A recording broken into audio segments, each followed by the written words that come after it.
warn that I'm going to go long because I keep adding more and more slides. And time isn't getting any bigger, so I'm just going to get started. Okay, so everybody, welcome to part 4, Church History Vastly Oversimplified. You've made it this far. Congratulations. We're at the halfway mark. And so let's keep going. Hopefully you are getting something out of this. We've hit Constantine, Augustine, and Christendom. Today we're going to talk Reformation. My standard disclaimers. This is vastly oversimplified. There's some of the topics we're going to talk. We're going to skip a whole bunch of stuff, and then there's a lot of topics we're just going to skim on, um, and it's just going to be oversimplified because this is way too much content for 6 hours. I'm also not an expert. Just read some books and some stuff, and I just like to try to weave it together in a coherent story. And I will do my best to separate facts from opinions. All right, so here's our big, huge overall picture of the timeline of where we at. Last time we ended at the First Crusade, so kind of right there in the middle, and that's kind of where we left off. But really, we covered that huge blank chunk in there from like 500 to 1000, and that was the period of Christendom. And today we're going to pick up and we're going to move to the right here. We're going to be moving into the Reformation. And so we're going to skip a couple hundred years and then we're going to start picking up in the 1300s. Okay. All right. So where we left off last time with Christendom, Christian kingdom. So it's a melding of an apostolic, a papal church. So like a top-down authoritarian with the Bishop of Rome at the top, or the Pope comes later. By this time, it's called the Pope, in charge, and that is working hand in hand with a feudal government style, which is providing the social contract of kind of money and loyalty goes up the pyramid, and down the pyramid goes protection. And the church gives legitimacy to the rulers, and the rulers then provide essentially physical protection for the church. It's a non-voluntary society. This is everybody must be a Christian to be part of the society. If you are not a Christian, then you are not part of Christendom. You are not part of the society. You are, in fact, a threat to society because you are not Christian, and this is obviously being guided by God directly through the Pope. So therefore, this is the perfect society. And so if you're advocating something other than perfection, obviously you're wrong. Um, Everybody is baptized as an infant under the Augustinian, sin is a original sin, genetic disease concept. Not that he called it a genetic disease, that's my words. The morality is enforced by the state. The state, part of that social contract with feudalism is that the state, the kings, and the rulers were expected to enforce the church's the church's enforce alignment to the church, and everybody had to be aligned. And and then what I want to hit on are these last two, excommunication. So the Pope had this ability to which was kind of like the ultimate trump card. He could just like kick people out of the church. And so if you were a ruler and you got crossed the Pope too much, he could excommunicate you, and that was kind of the end of your political career because the people would not stand for having the whole contract was that, well, you're a ruler because you are been chosen by God. So if you're rejected by God, then you ain't our ruler. So, and then of course the kings, they were trying to increase their secular authority. That was always a constant battle between the two. So anyway, that's what we talked about last time.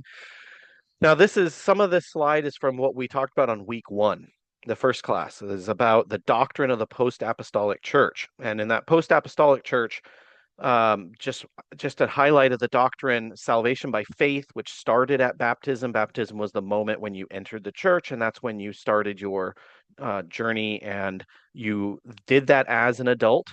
There weren't children or babies being baptized, and it was a conversion by choice. Nobody was compelled. You had to make this as a decision and make a choice, and the idea of repentance and some sort of act of change to become more like Jesus and act like Jesus was part of that. And that's part of that very high standard of personal behavior. Now I want to shift to what does this medieval Catholic Church look like? So now we're a couple hundred years past the papacy has been in power for a couple hundred years. What is your typical Christian? What does it mean to be a Christian? What does Christianity look like? Well, first of all, it's salvation by works. Now, that's a bit of my opinion, but let me justify that. So, somewhere along the line, and I don't know where, somewhere in the Latin translation of the Bible that they use in Acts chapter 2, we read it today, and it says, after Peter gives his big speech at the Pentecost, and the people say, are cut to the heart, and what shall we do? And Peter says, repent and be baptized, et cetera, et cetera, et cetera.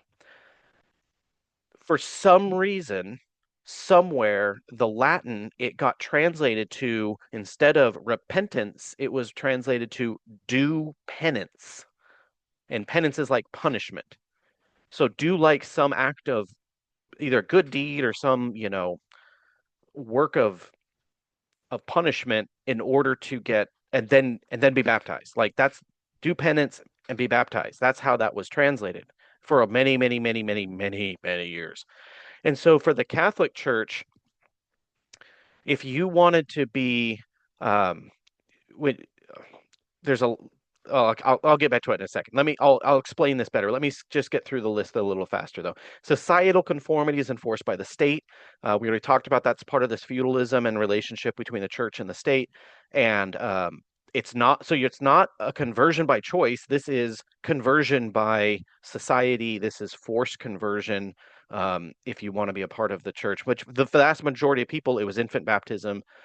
You could theoretically be non-Christian, and uh, if you were a Muslim or something and decided you wanted to be part of the Christians, yeah, you could convert as an adult. But for the vast, vast majority of people, they were baptized as an infant, and they were just grew up being a Christian. So they never chose it. It was a choice made for them.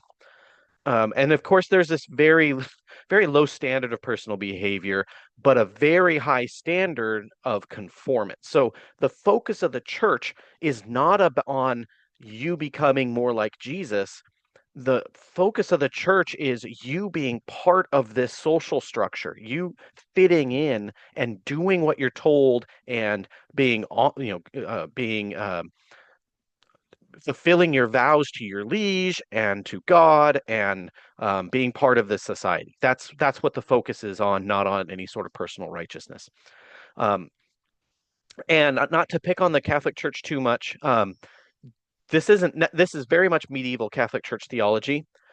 I will say, from my understanding, and those who have experienced, who are, recovering Catholics can help correct me if I'm wrong. But my understanding is a lot of these things that we're going to talk about for the Catholic Church, medieval Catholic Church, are still part of the Catholic Church. I'll say um, well, I'll get to that. I've got a good example later. I'll talk about that a little bit later. But what I want to say is so if you were well, let me use the next slide here. So this is the picture of how get grace, the forgiveness of sins kind of flows through the system. So the way to think about it, it's very similar to how water gets, how we have indoor plumbing, right? So you can think of God as like the big water tower, which is the source of all the grace, the water. And then as the water tower is connected to, goes through big pipes into smaller pipes into smaller pipes into smaller pipes until it gets to your house and you've got a little tap, you open the tap and water comes out, right? So in the medieval theology, uh, God is the tank that has the source of all the grace, all the sins forgiveness, and that gets flowed into the Pope, from the Pope through the bishops, from the bishops to the priest, and the priest to you. And so the church, the priesthood acts like that water distribution system. It's the grace distribution system, and it has to flow through there. So there's um, lots of I won't go into it too much. But if you're just average Joe peasant, medieval peasant farmer guy, um, your experience with the church is typically you would be baptized as an infant in the church. And the only other time you might ever enter the church is to get married. And that for most people, that was it. You went to church when you were baptized as an infant, and when you got married, and that was it. Like you never actually went to church. You could, like, there's nothing stopping you, but it wasn't an expectation. It wasn't something that most people even did. And if you did go to church, if you wanted to get your sins forgiven, because when you were baptized, all that did was remove Adamaic sin, original sin, this Augustinian view of this sin that Adam committed that's been passed on from parent to child ever since. So that eliminated that, and that put you, and once you were baptized, you were put in a state of grace, as they called it, which basically means you have access to the grace fountain. Okay, you've got indoor plumbing now in your house, is what it means. But you don't actually get to control the tap. The priest controls the tap. Um, and in fact, there's, all through this system, every point they could just turn off the tap, if you will. Um, but if you were just an average Joe, and you went to church to mass on Sunday, you would hear there's, of course, it's Catholic Church, so there's a lot of I don't know the word. I can't think today. What was that, hun? Liturgy. Yes, my wife, the best. There's all this liturgy, stand up, sit down, say this, do that, repeat after me, blah, blah, blah. I don't know. I've never actually been to a Catholic church. But there's a lot of stuff going on that's very scripted. Almost everything's in Latin. If they read the Bible, it's in Latin. They'll say things in Latin. Nobody speaks Latin except for the priests. So it doesn't, even in Italy, nobody speaks Latin. So you're talking to yourself basically. And you would, take communion, and but while you're there, what you could do is confess your sins. So if you wanted your sins forgiven, you had to, and this is this, whatever sins you committed since the last time you did this, is you had to go to a priest, to a confessional, and confess your sins to a priest. The priest would then give you the penance that you needed to do, because do penance, Acts 2 totally says that. Wink, wink. No, it doesn't. Um, and you would have to do the penance as part of this receiving of the grace. That's when the priest would like open the tap and you would receive God's grace running through this whole system.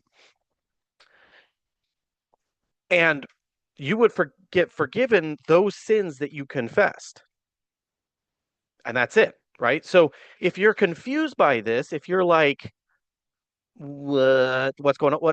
Why not all the sins? What happens if you have sins that you didn't confess and you died, you go to hell, whatever, right? Right? Well, that's where purgatory comes in. All right. I love this painting.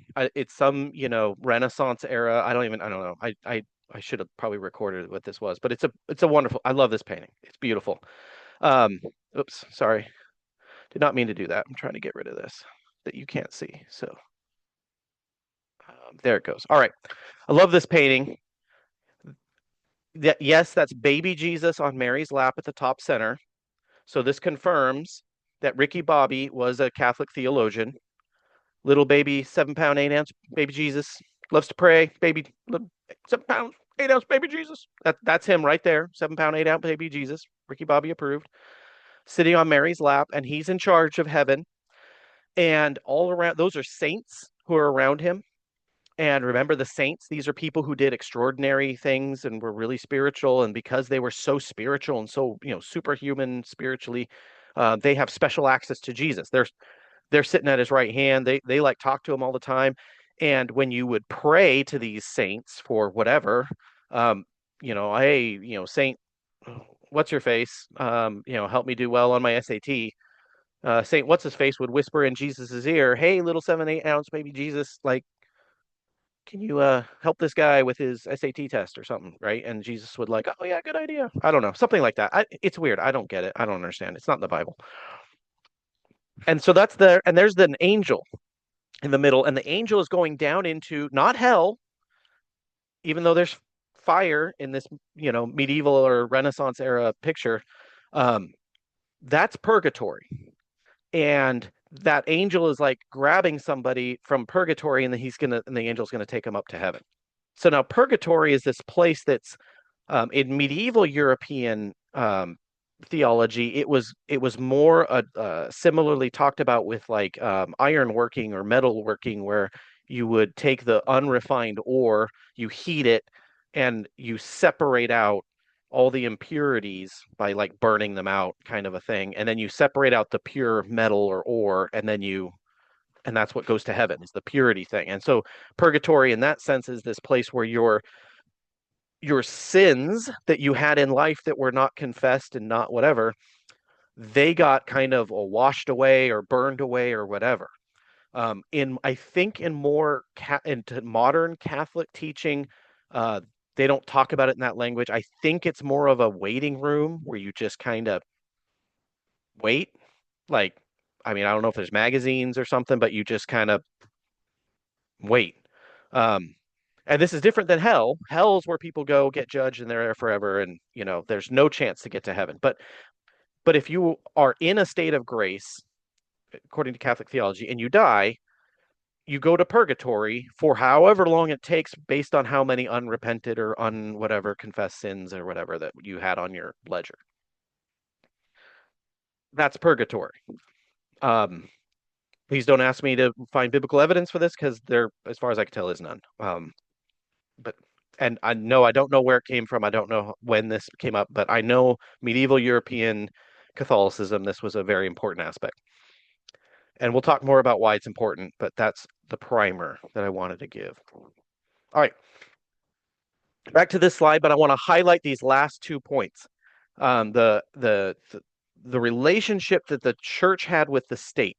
The Pope had his banhammer, the excommunication, and that really gave him kind of the upper hand in this relationship. But the kings, they were always pushing back. They're always trying to find a way to wrestle back some authority, to try to like limit the church's influence.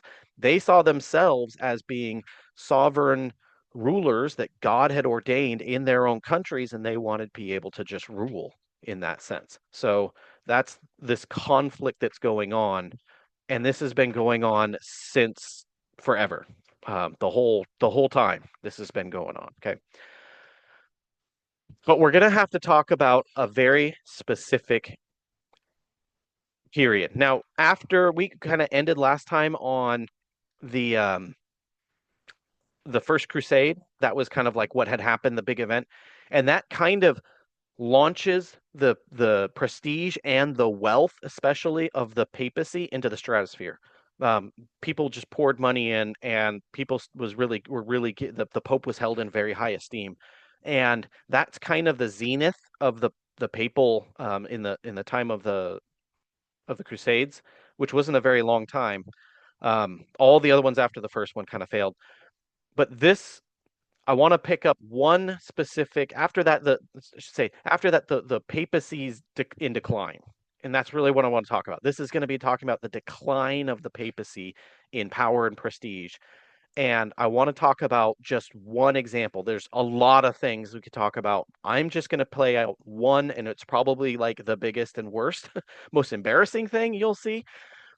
But this leads us to everybody's favorite daytime um, medieval European drama, Days of Our Popes. Okay.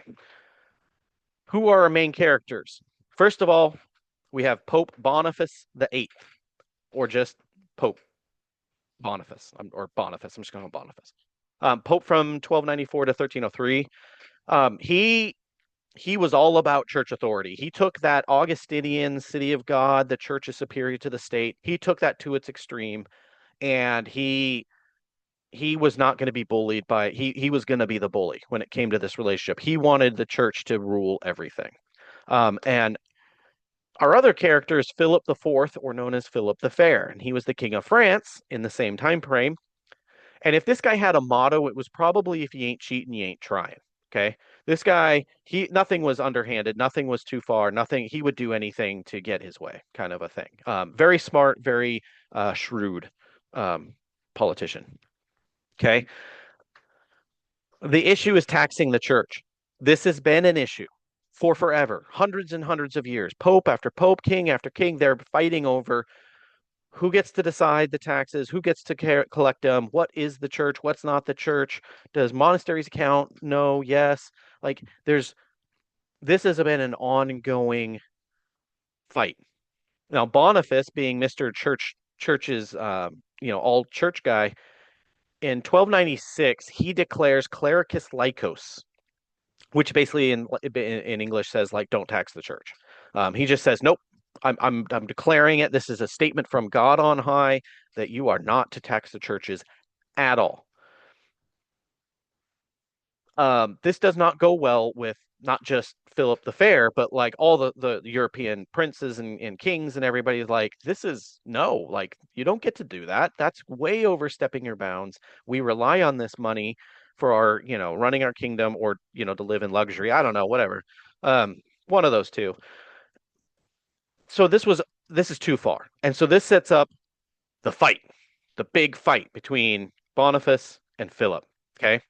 So Philip 1301, the first thing he does, his bishop is trying to put this, whatever it is, Lycos into Clericus Lycos into in practice, and so he puts him in jail for treason because that's apparently treason.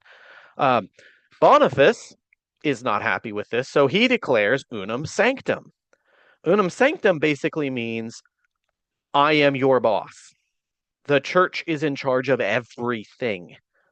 Like you will submit to me in everything, which is taking this thing to an extreme that nobody had ever gone down before. So I mean, you already had everybody upset over the, taxes. Like, no, this is too much. So Philip, he pulls the ultimate troll move. Okay, he takes first of all, Boniface, he's of course the Bishop of Rome, so he's in Rome most of the time. Well, he spent his summers in his hometown somewhere. It's not important, but he's in his summer hometown. Philip takes the French medieval European equivalent of SEAL Team 6. He takes just a handful of soldiers. They like sneak into the town, break into the Pope's house, and basically place him under house arrest.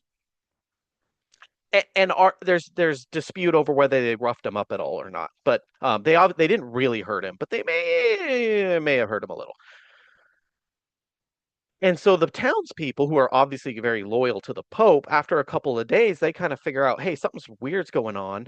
They figure out that, hey, this guy's under house arrest essentially by Philip's men.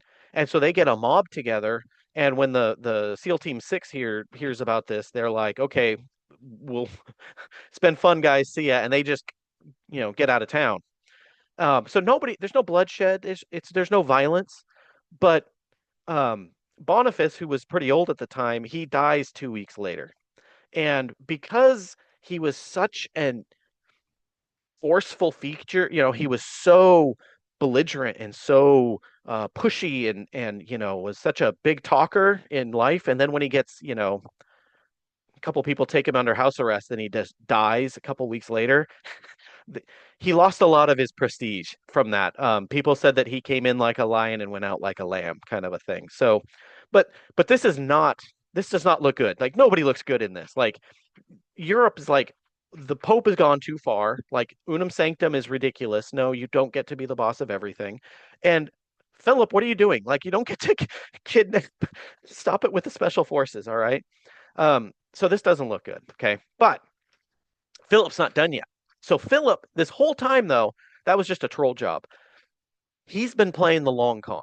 So what he's been doing over these years, while this fight's going, because this is decades have gone by, he has been stacking the deck. The Pope is elected from the next step down is the College of Cardinals, and you're elected into by lower level. I don't know all the Catholic structure, but I do know there's the Pope and then the College of Cardinals. And you're elected out of the College Cardinals to become Pope. So what Philip has been doing all these years is he's been using every underhanded, sleazy, extortion, bribery, whatever it took to get his people into the College of Cardinals.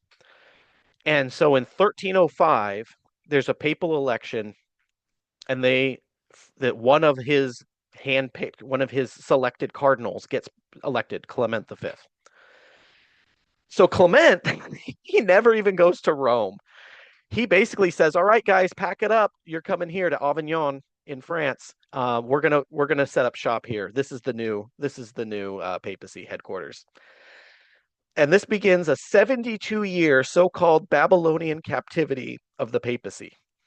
That's what historians call it today. It's like when the Israelites spent 70 years in Babylon. Well, this is like Rome, the Bishop of Rome being based in France, because of course he is, right? Remember that whole argument like why the Pope even has his authorities because he's the Bishop of Rome?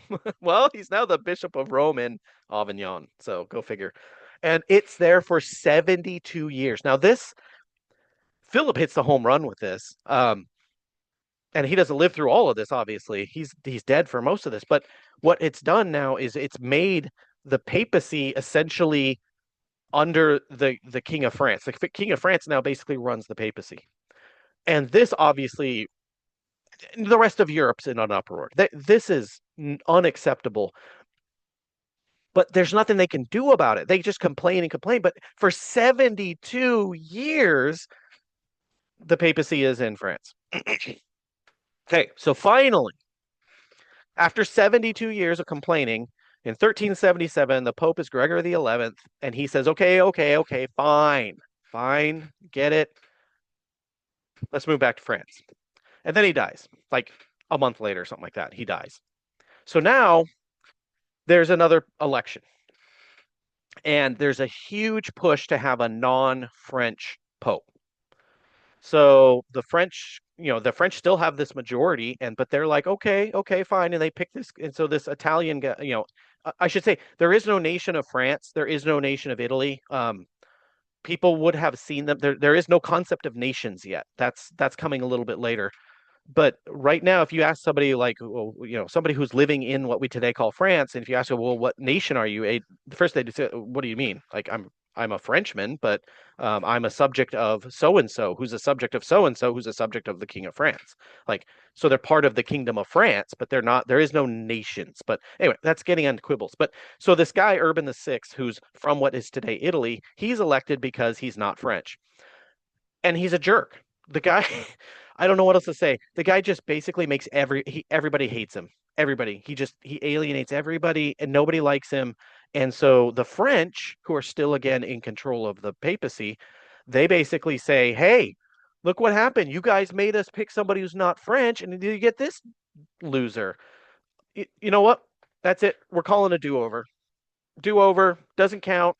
We're gonna run a new election." And they pick Clement the Seventh, who's French, and guess what he does? He moves the papacy back to Avignon. It's like, nope, we tried this in Rome, it didn't work. We're going back. So now you go back to, but now you still have Urban the Sixth hanging around in Rome, and he's like, "Nuh-uh, that's not the way it works." And he gets his own college of cardinals, and he sets up his own papacy in Rome. So yeah, congratulations, Europe. Achievement unlocked, multi-pope.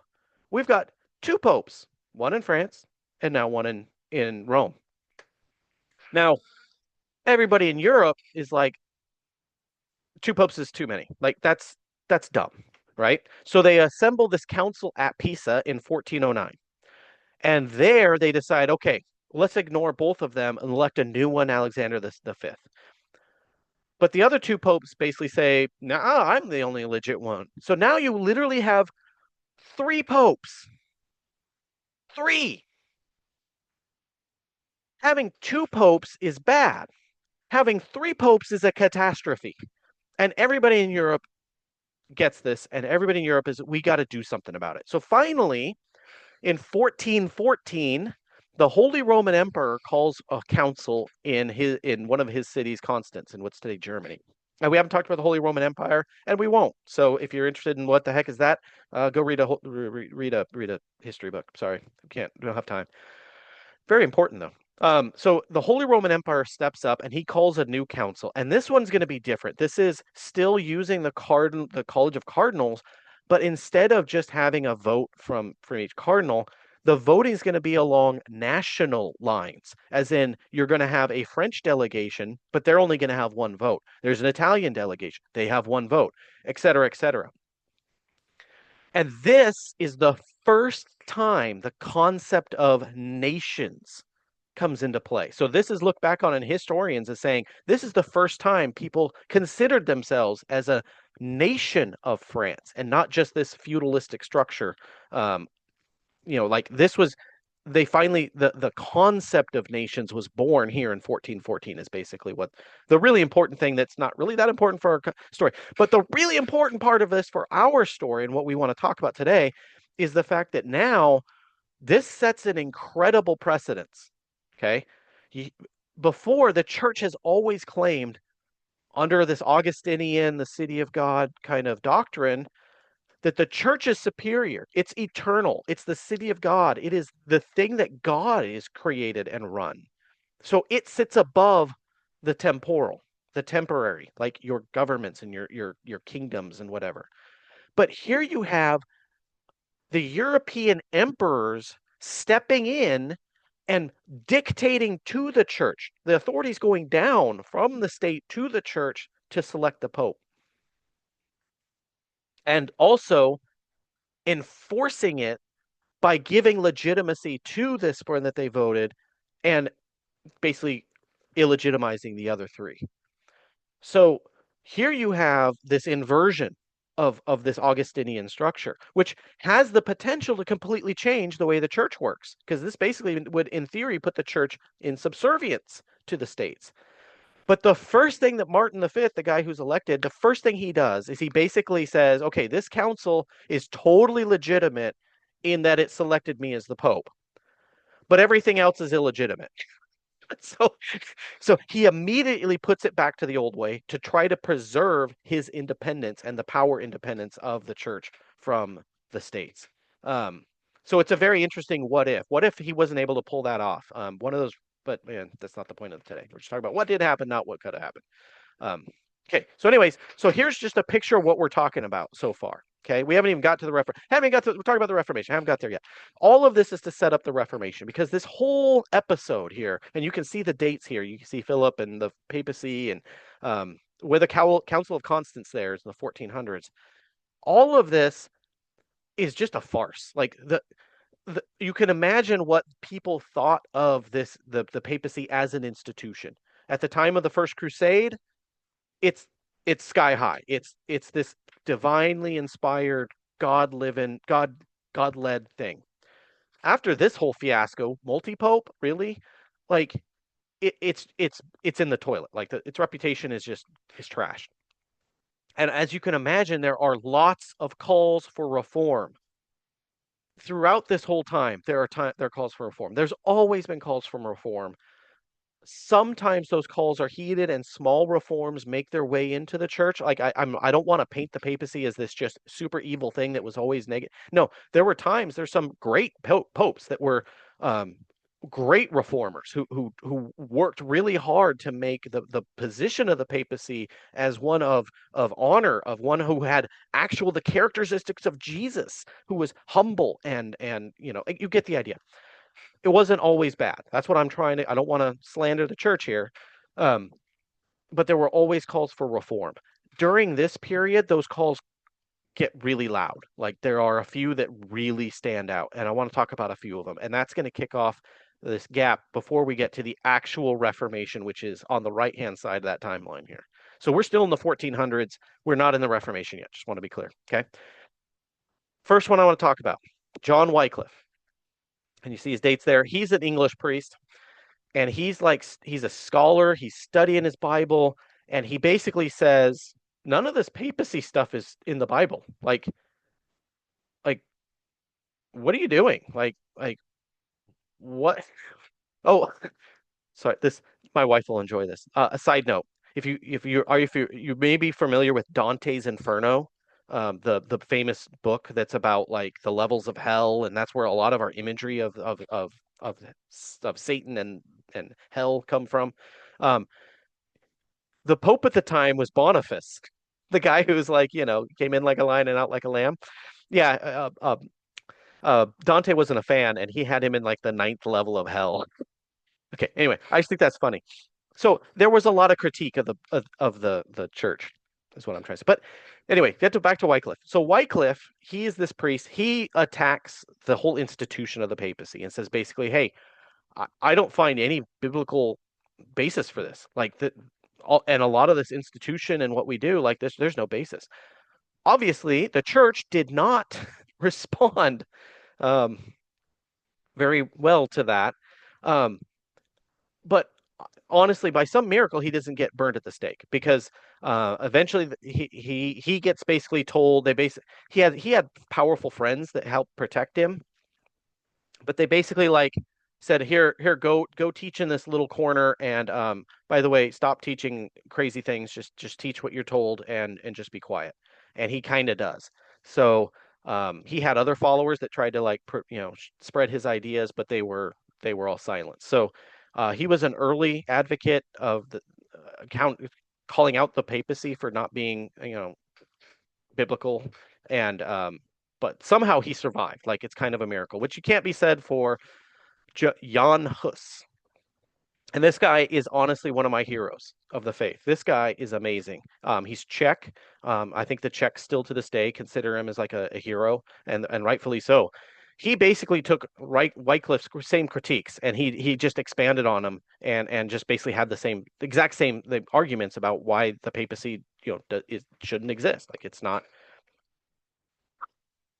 biblical. And he was actually on trial at that Council of Constance, that 1414 Council of Constance, where they, got rid of the multi-pope situation. He was put on trial. And what's crazy is that he, the arguments that people brought against him, the testimony they provided was that he said all these things or wrote down all these things that he never said.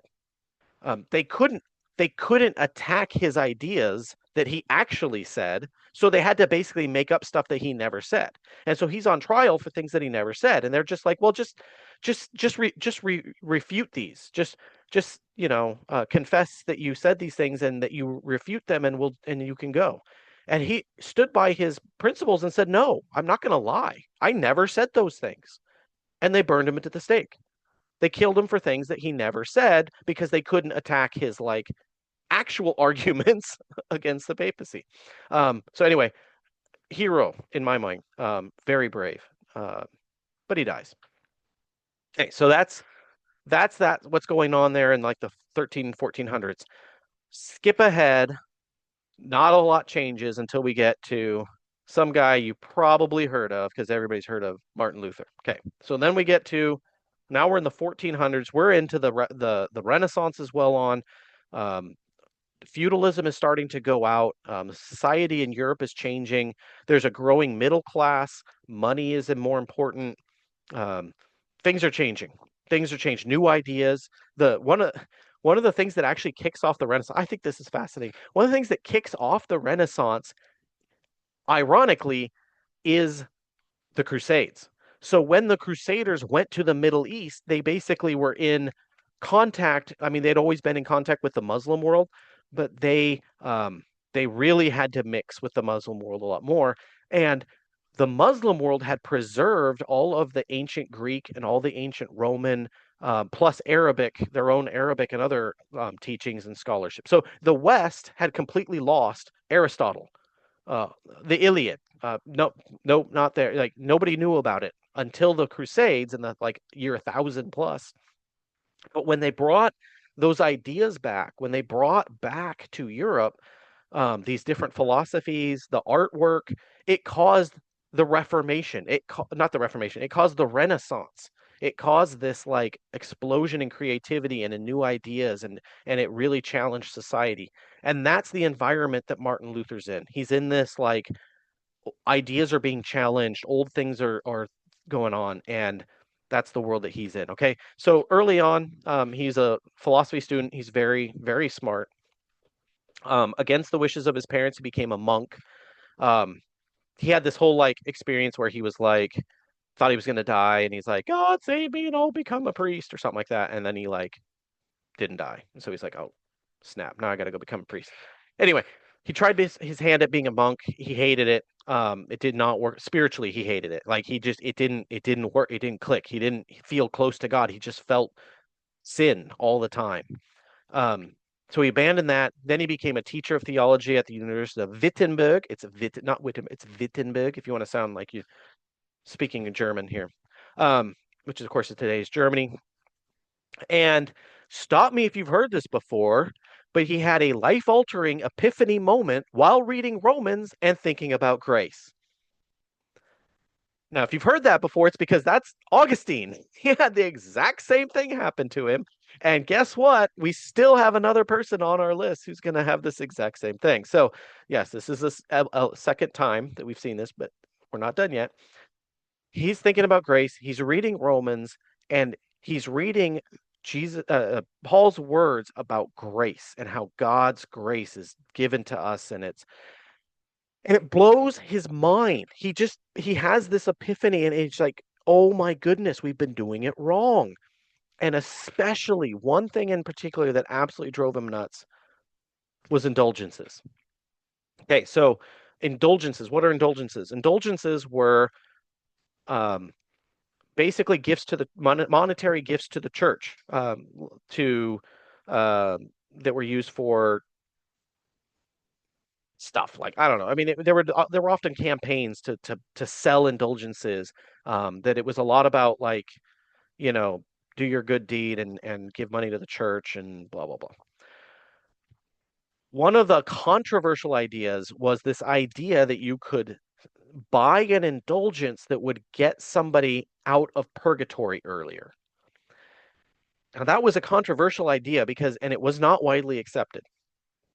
Um, but during Luther's time in Wittenberg, there's a guy named Johann Tetzel, and he comes to town. Now, at this point, the Roman the papacy is trying to do a renovation of the Sistine Chapel.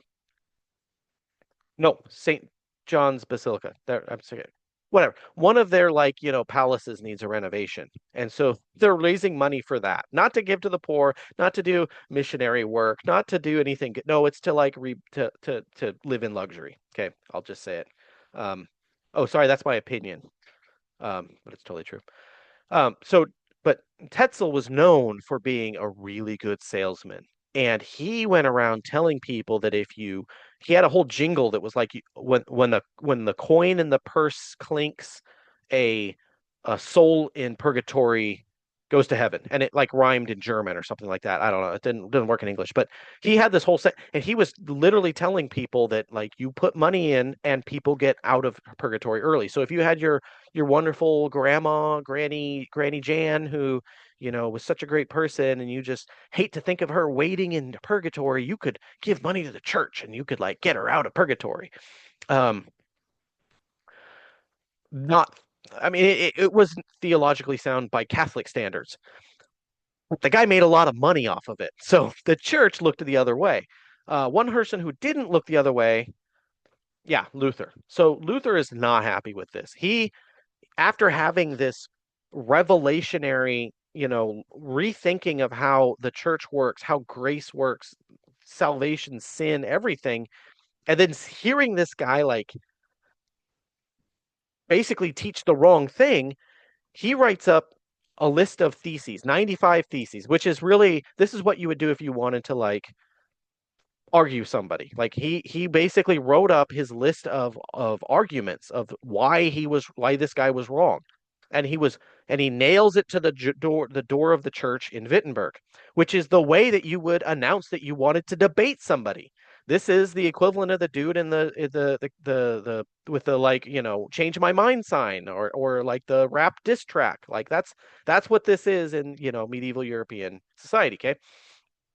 So he nails this thing to the door with all of his lists, and these things are radical. They're like, basically, yeah, none of this is biblical and we're all doing it wrong.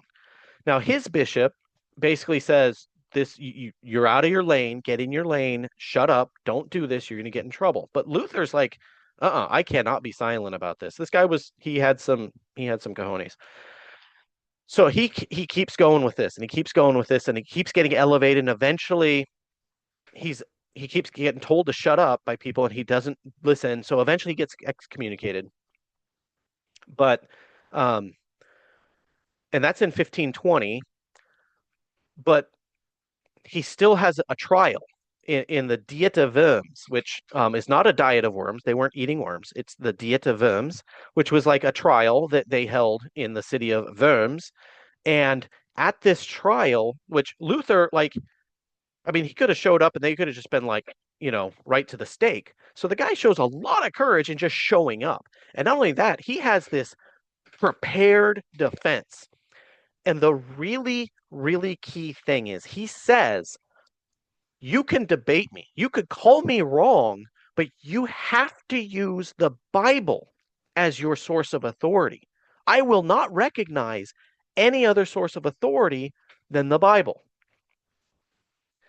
Um, which is a big change because what was the defense against him was essentially, well, the Pope says, the Pope says, the Pope says, the church teaches. It was all stuff that was added outside the Bible. And so he stands up there and says, "No, I'm not even gonna, no, I'm not, you're not, it's not an acceptable defense. You have to use the Bible.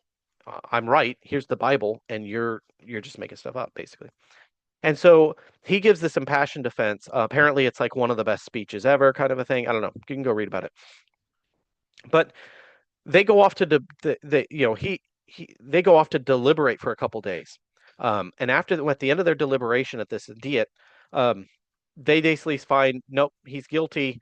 He needs to be handed over to the church. And if he doesn't, repudiate or abandon his beliefs, then we're going to burn him at the stake. And it's illegal for anybody to harbor him or anything like that. Well, so he gets arrested, gets burned at the stake, and that's the end of the story. No, that's not the end of the story. This guy named Prince Frederick III, he has this like whole thing where fake robbers kidnap him while he's like traveling down the road. They kidnap Luther, and they take him to this castle. And he has secret rooms set up where he's hidden away. And this Prince Frederick is actively protecting Luther in violation of the law. So all of Christendom is like supposed to like hunt this guy down and like they can kill him on sight. That's totally legal. In fact, they're kind of supposed to, or at least hand him in, right? This guy, Prince Luther III, he's protecting him. And while he's under his protection, Luther just starts writing and he's studying his Bible and he just finds more and things wrong and more things wrong and more things. And he's just basically compiling and he's writing books and he's sending out all these books all over the place to everybody. He's spreading these ideas that are completely tearing apart the Catholic Church, as theologically and structurally. Now, why was Prince Frederick doing that? Well, Prince Frederick was one of several Germanic princes that were basically fed up with the Catholic Church. They were done with this whole concept of the church being, in charge of them. And so they wanted their rights and their powers back. So they all basically banded together and in total violation of the Holy Roman Emperor, in violation of who is technically their liege, like they were subservient to the Holy Roman Emperor. They violated his rules, they violated the church's rules, they actively protected Luther, and you had Lutheranism, which we'll talk more about next time, starts to spread in this Germanic area, in what's today Germany. Now, why did they do that? Again, they just wanted to. They saw Luther was just the right guy at the right time, and he was saying all the right things. So they're like, okay, this is our ticket to get rid of the church, get him out of our country, and be able to rule our territory the way we want to rule it without church interference. All right, and this is ultimately the Reformation starting, and this is the kind of the four key tenets that will define the Reformation.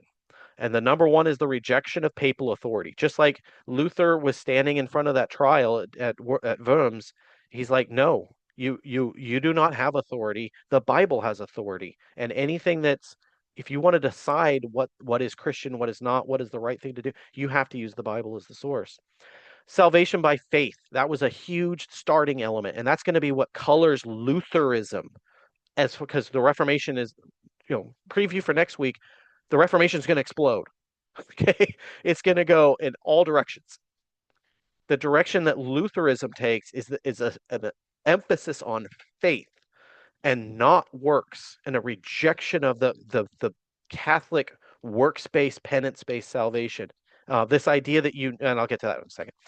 The other big thing was one of the first things that Luther did when he was hid away in the castle was that he translated the Bible into German. Because again, the Catholic Church did everything in Latin, which nobody else spoke. Wonder why they did that. So one of the big features of the Reformation is every believer having the Bible themselves and reading it for themselves in a language that they speak, which is radical at this time, which is crazy to me, but you know, whatever. We get to live post-Reformation. Um, and of course, and finally, there's this rejection of the concept of the priesthood. So you remember that like diagram with the water tower and the pipe work where the grace of God has to flow through all these. The Reformation says no. The pipe is God to you directly, and nobody gets in between that. You don't need somebody else to distribute grace. God just does it. We are connected to God directly through baptism. So no, we don't need a priesthood. Everybody's a priest. That's the kind of idea.